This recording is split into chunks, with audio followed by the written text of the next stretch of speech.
feel nauseous, believe me. Never had a lot of shit come easy. Had to work hard, struggle just to be me. Had to rise up just so they could see me. Did what I had to do just to feed me, and what was left over I put towards. You will hear a conversation between a woman and the librarian.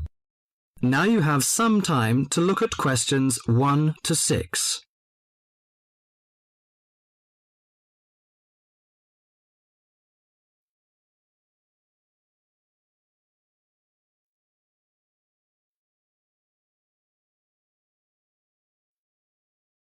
Now listen to the talk and answer the questions 1 to 6. Good morning. Good morning. Can I help you? Yes, I'd like to join the library. We're new to the district, you see. Certainly. Well, all we need is some sort of identification with your name and address on it. Oh dear. We just moved, you see, and everything has my old address. A driving license, perhaps? No, I don't drive. Your husband's would do. Yes, but his license will still have the old address on it. Perhaps you have a letter addressed to you at your new house. No, I'm afraid not. We've only been there a few days, you see, and no one's written to us yet. What about your bank book? That's just the same. Oh dear, and I did want to get some books out this weekend. We're going on holiday to relax after the move, you see, and I wanted to take something with me to read. Well, I'm sorry, but we can't possibly issue tickets without some form of identification. What about your passport? What? Oh, yes, how silly of me. I've just got a new one, and it does have our new address. I've just been to book our air ticket, so I have it on me. Well, that's all right. Your ticket will be ready soon. Okay, how many books am I allowed to take out? You can take 4 books out at a time, and you can also get 2 tickets to take out 3 magazines or periodicals. Newspapers, I'm afraid, can't be taken out. Oh, that's fine. Do you have a record library? Some libraries do, I know. Yes, we do. You have to pay a deposit of $5 in case you damage them, but that entitles you to take out 2 records at a time. That's good. Could you show me where your history and biography sections are, please? Yes, just over there to your right. If there's any particular book you want, you can look it up in the catalogue, which you'll find just around the corner. You can also find a touchscreen information service on level 2. Thank you. Oh, and how long am I allowed to keep the books for? Well, the normal loan period is 3 weeks, with 2 weeks extension. Oh dear. We're going away for 4 weeks. Can I renew them now? I'm afraid not. You must do that at the end of 3 weeks. I see. Thank you very much.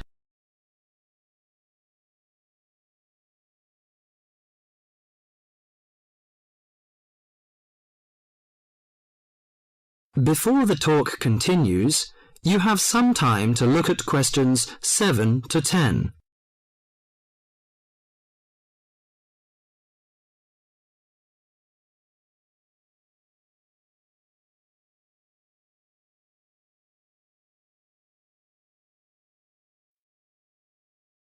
Now listen to the talk and answer the questions 7 to 10. Well, let's go into some details. Your name, please, madam? My name is Barbara. The surname is Cooper. It's spelt as Cooper. Fine. And what's your contact number? If we have new books coming, we can contact you in time.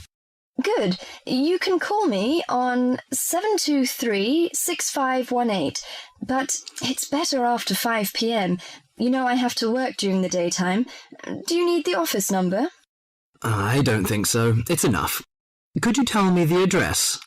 I lived in King Road, but of course you need my new address. It's 25 St. Mary Road, Hanwell. That's Hanwell. Is that right? Yes. Do you need the passport number? I just brought it with me. Here you are. Yes, thank you. The number of your passport is G57980942. OK, and your ticket is ready. The number is M930123. Thank you. Could I take a look around and check out some books? Of course, as you like.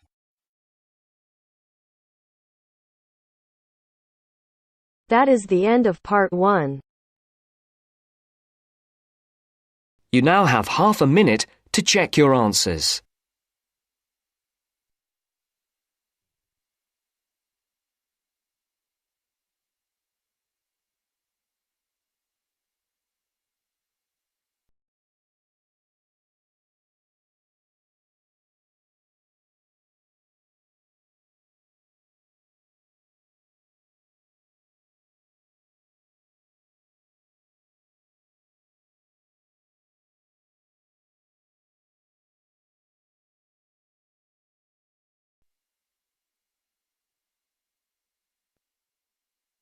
Now turns to part 2.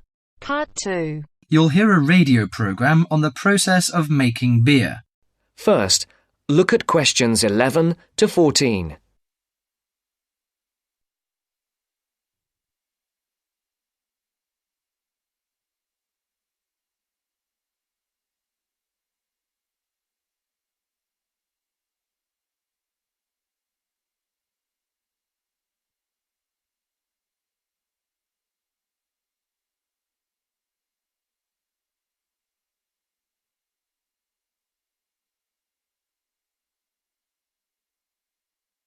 Listen carefully. Hello and welcome to Gourmet Evening, and this week we're looking at the world's popular beverage, a great favourite today, beer. And in the studio to tell us all about it is Clark Maxwell. Beer is one of my personal favourite beverages, and I've got a number of facts, tips and trivia about beer to share with you. So, who invented beer and when? What is beer made of?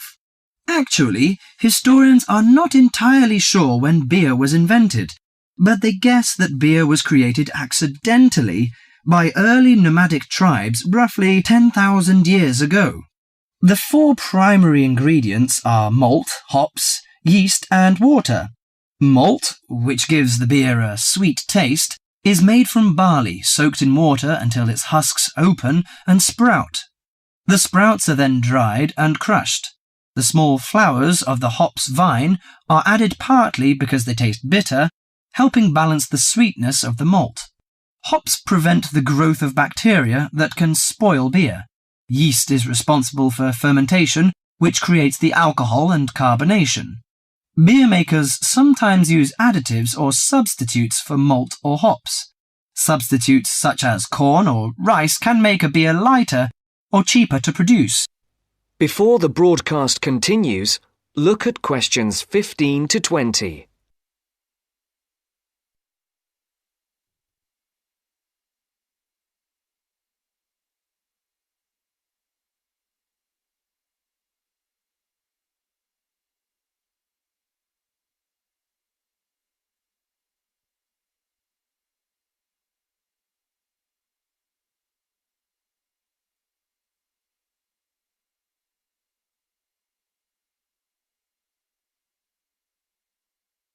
You will now listen to the second part of the talk. Adding fruit gives beer a fruity taste. Beer is not high in alcohol, as we know. The lowest type, light beer, contains no more than 2% alcohol, and the highest may reach 6%. Other drinks such as wine are more alcoholic. Wine contains 8 to 20% alcohol. But that is not to say drinking beer is no danger at all. Like all alcoholic beverages, beer can make it difficult to drive and think clearly. Excessive drinking can also lead to liver damage, high blood pressure, stomach ulcers, and other health problems. However, beer also helps prevent some health problems when consumed in moderation. Beer contains a moderate number of vitamins and minerals. Studies have shown that small amounts of alcohol can reduce the risk of heart disease. Beer also contains selenium, a mineral that promotes bone growth and helps reduce the risk of osteoporosis. I suppose many of you think beer can give you a beer belly, but you are mistaken. Genes determine how fat is deposited. No food or drink can create fat deposits in specific areas of the body. As with all foods, The more calories you consume, the more likely they are to be stored as fat and cause weight gain. Beer contains no fat and averages 150 calories per serving. Well, one more thing. Pay attention to the storage and containers of beer. They will affect its taste. It's a mistake that the taste of beer improves with age, like that of some wines. Beer is a food product that will eventually become stale. It should be stored in a cool, dark location before consumption. And the colour of a bottle can influence the flavour.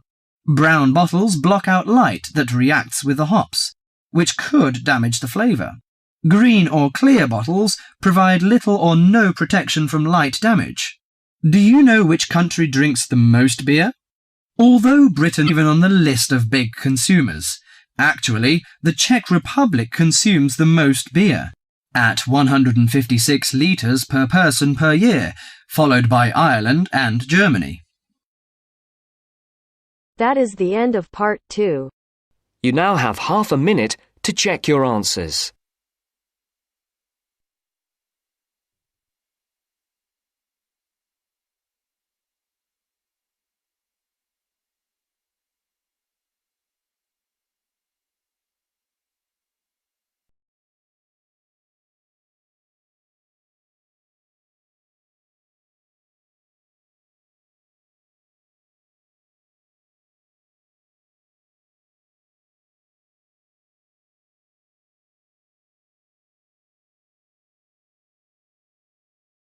Now turns to part 3. Part 3. First, you have some time to look at questions 21 to 26.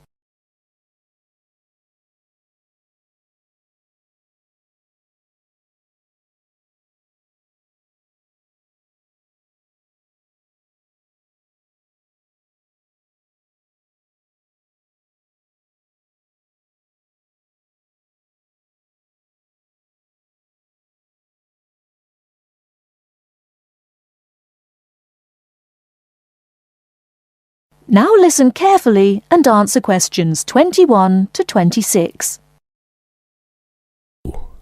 So, what was it like in your school then, Lynn?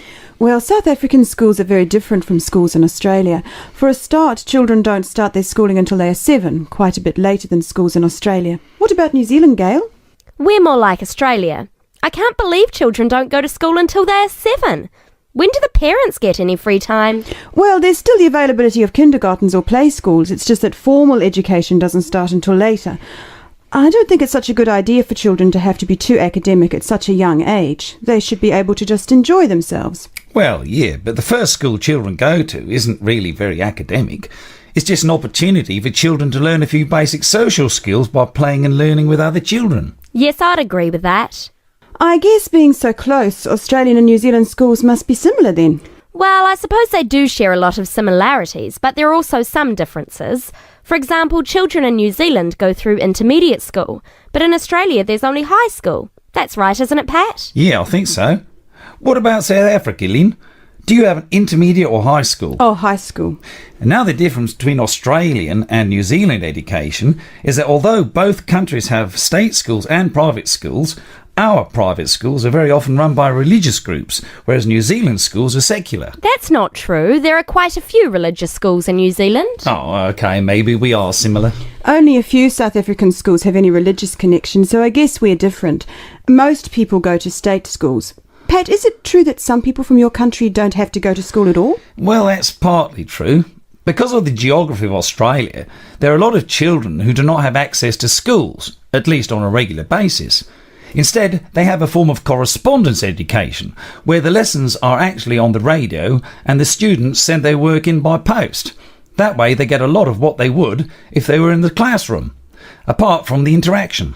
In New Zealand, not all students have to go to school either. Some parents have opted for homeschooling. Oh, is that like correspondence teaching? We don't really have that.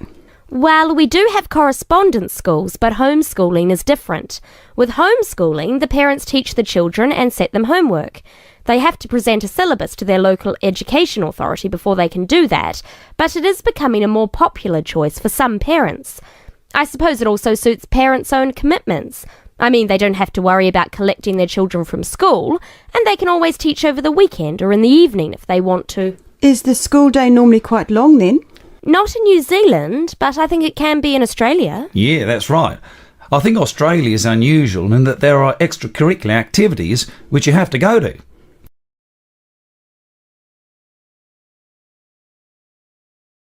Before you hear the rest of the talk, you have some time to look at questions 27 to 30.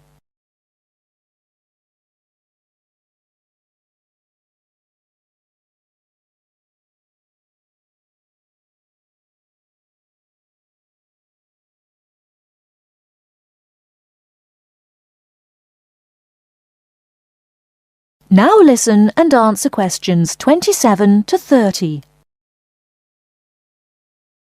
These are normally sport activities, but there are a few other options. We have activities after school for any student that is interested, but they aren't compulsory. What about in New Zealand, Gail? I had to do some sport every week. I didn't really like it, but it was part of the school day, so I guess that's not so bad. Anyway, I spent 2 years at boarding school, so things were a little different. Boarding school? What was that like? Well, the thing I remember most about it was the strict dress code. There were restrictions on everything. You had to wear a school uniform almost all of the time, and it had to be cleaned and ironed. The length of your skirt had to be no less than 1 inch above your knees when kneeling down. Sometimes we used to go out on school trips or just at weekends with a few friends, but whenever we were outside the school we had to wear a hat. There was one teacher who always used to give me extra homework because my socks weren't pulled up, and that was in the school late in the evening. I suppose it wasn't that bad, but at the time it felt like a prison. I kept getting into trouble for something. Most of the time I forgot something, normally my school badge. We had to wear that all the time, in the school and out, because it had our house colours on it. Wow, that doesn't sound like much fun. No, but it was a good education, I suppose.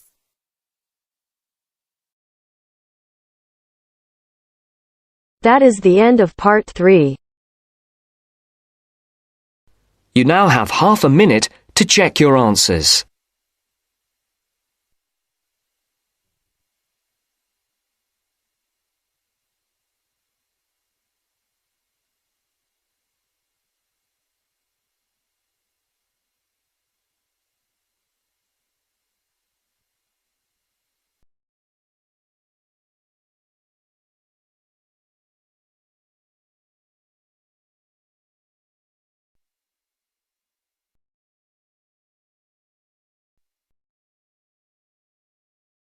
Now turns to part 4. Part 4. You will hear part of a lecture about a crater in Australia. First, you have some time to read questions 31 to 40.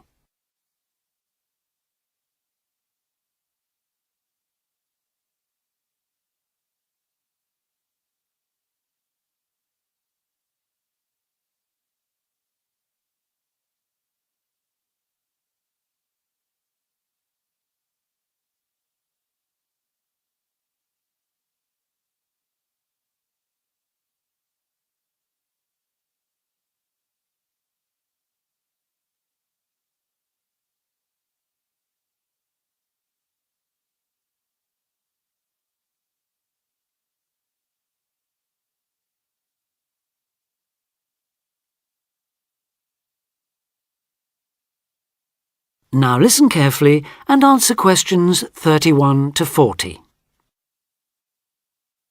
Lake Acraman in South Australia is Armageddon for the purist. No other meteorite impact on Earth has stamped the surrounding rocks with such an abiding, unequivocal geological record of collision, earthquake, wind, fire and tsunami, the giant waves formed by major Earth movements. The story it tells is elemental, without dying dinosaurs or even Bruce Willis to complicate its simple message of destruction. First, the numbers. About 590 million years ago, a rocky meteorite more than 4 kilometres across and travelling at around 90,000 kilometres an hour slammed into an area of red volcanic rock about 430 kilometres northwest of Adelaide. Within seconds, the meteorite vaporized in a ball of fire, carving out a crater about 4 kilometres deep and 40 kilometres in diameter, and spawning earthquakes fierce enough to raise 100-metre-height tsunamis in a shallow sea 300 kilometres away. Ancient, stable and unglaciated, the bedrock of Australia preserves some of the most photogenic impact craters in the world. Acraman is not one of them. 500 million years of erosion has taken its toll. A salt pan surrounded by low hills is all that remains to mark the site of the cataclysm. The true nature of the place dawned on geologist George Williams of Adelaide University in 1979. Gazing at a sheaf of newly acquired satellite images, he saw the small circular shape of Lake Acraman surrounded by a ring of faults and low scarps 40 kilometres across, and an outer ring twice this size. A year later, he made it to the site. On islands near the centre of the lake, Williams found bedrock shattered in a conical pattern that experts consider a sure sign of a meteorite impact. Except for a crater, which had long since eroded, the area was a textbook example of an impact site. In 1985, further intriguing evidence turned up. Vic Gostin, another Adelaide geologist, had been studying a thin band of fragmented red volcanic rock in 600-million-year-old shale in the Flinders Ranges, more than 300 kilometres east of Acraman. To his bewilderment, the volcanic chunks turned out to be 1 billion years older than the shale. Where had they come from? Comparing samples, Gostin and Williams found that their rocks were identical. The red rock in the Flinders Ranges had been blasted there from Acraman. Later, the same material turned up at sites 500 kilometres from Acraman.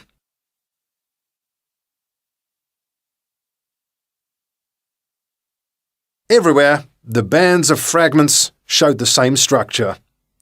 Coarse pebbles at the bottom, then a cocktail of silt and sand, then layers of increasingly fine sand, distorted on top into a wavy, scalloped pattern. These layers also show, step by step, how the meteorite transformed the floor of an ancient sea hundreds of kilometres away, according to Malcolm Wallace of Melbourne University. First came the earthquake. Travelling at about 3 kilometres a second, shock waves arrived offshore within a minute or two of the collision, stirring up the water with clouds of silt as the seabed shook. Then shattered rock from the explosion arrived by air.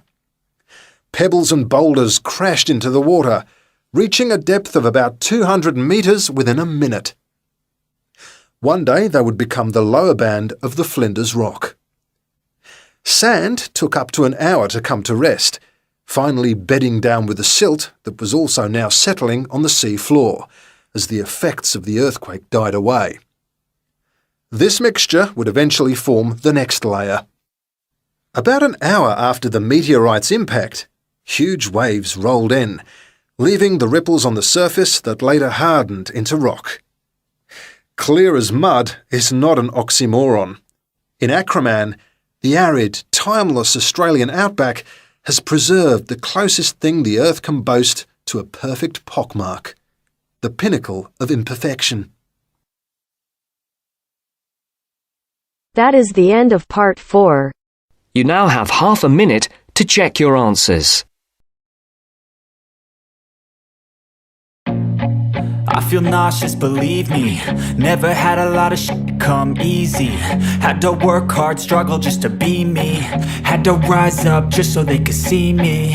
Did what I had to do just to feed me. And what was left over I put towards my dreaming. But the only thing in life that has meaning are the things you gotta work for, believe me. Take into your hands a plan, your own hands can land your own. Wasting your time, let's get started. So this is statement of today's essay. People living in large cities have to face many problems in everyday life. With people who are residing in large cities, in big cities, they have to face many kind of problems in their everyday, day-to-day life. What are those problems? The name of what are these problems? Should the government encourage people to move to regional towns, or is it okay if government motivate people to live to the regional town, mean to small towns or to villages? So this is the statement, and this is how I have started introduction. In 2010 in India, nearly 30% of the population lived in urban area. Nearly 30% of population in India lived in urban areas, meaning lived in cities, while nearly 70% of the population lived in rural fields. 70% of the population lived in rural field, mean countryside area. But currently this trend is changing, but now this trend is getting replaced. Many people are shifting or migrating from rural or urban areas to metro cities. People from small cities or small town, they are shifting to metro cities in big cities such as Delhi, Mumbai, Kolkata and Bangalore. When people shift from their native place to metro cities, they have to deal with a lot of problems, and then they have to face a lot of problems. This essay will highlight the problems that human being encounter it mean face. Very nice verb to use. When they migrate to a large city, when they shift to a large city, to a big town, big city, and how can the authority motivate them to move to their regional places? And this essay would also analyze how authority or the government should motivate them to move to their regional places or to the countryside area or the place where they are already living. So this is how I written main body paragraph 1. The first problem they face is, no need to use comma over here, no need. The first problem they face is finding cheap apartment. It is not possible for people to find cheap apartment or cheap accommodation. As several people are residing in large cities, so the price of the house is like touching the sky, very high price, or we can say finding a flat or a house at a low price is very difficult task. Even the rent of the house is also very high. Rent of the house is so high, people cannot afford to pay the rent even. What to talk about buying a house in metro cities? Due to this, poor people have to live in slum areas, and this is the reason why poor people, they have to live in slum areas, dirty places. In slum areas, water, sanitation and hygiene are not good. There are a lot of problems in slum areas. Water problem, sanitation problem, there is no cleanliness and hygiene are not good at all. Due to this, they develop waterborne diseases, and they have to face waterborne diseases as well. Many diseases because of water. Secondly, the price of the grocery is very high. Price of the grocery is also very high in metro cities. The third problem is the pollution in these cities is very high. It can create respiratory disorders, respiratory problems, breathing problem. This is how I have written main body paragraph 2.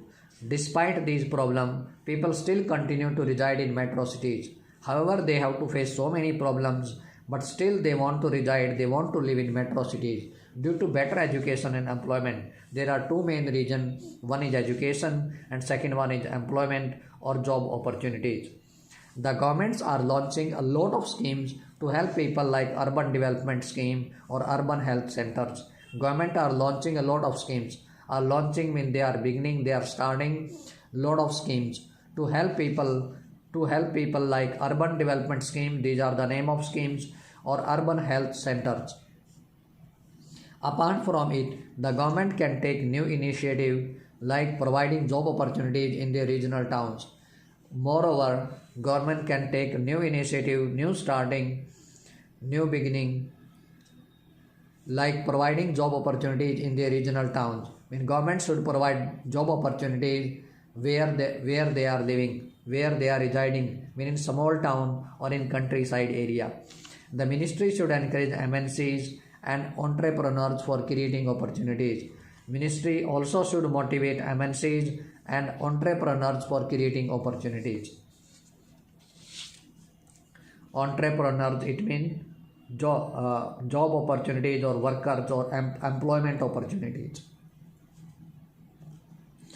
To recapitulate, it means in conclusion, the government should initiate infrastructure development in town so that people can live in their own town and also get employment as well as better living standard. To recapitulate, mean in conclusion, the government should start infrastructure development in towns,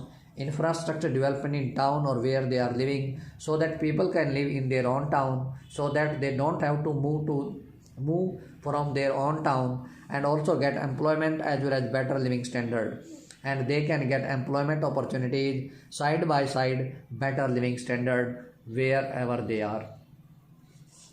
So this is how it's very nice way to write your essay, and you got to know how I have used all these lexical resources and different kind of sentences so that you can write effective paragraph writing, also paragraphs, and then essay as a whole. This is the end of the video, but don't forget to subscribe our channel, like, comment, and please press the bell icon so that you can get notification of every new video. Bye bye, see you in my next lesson.